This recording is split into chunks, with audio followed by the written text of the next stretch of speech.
একটা কাজ কর। কি কাজ? মেয়েটাও দেখতে সুন্দর, দেখি। আরে একই বাড়িতে তো আইলো, দেয়া যাবো নি। এই বন জঙ্গলে ঘুরে বেড়াইতেছো কি লেগে? চলেন দুজনে রিস্কায় চড়ে ঘুরি গে। তুমি থাকো ভাই নাকি? তোমরা কারা? আমি হইতাছি জামালপুরের মঞ্জু, ছোট আবু, ছোট আবু। আর ও হইতাছে সখীপুরের মফিজ। বুঝতে পারিছেন? আপনাকে দেখে কেমন কেমন যেন লাগছে।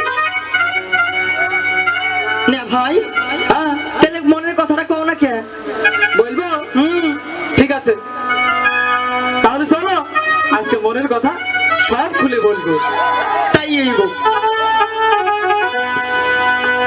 কোন দেশেতে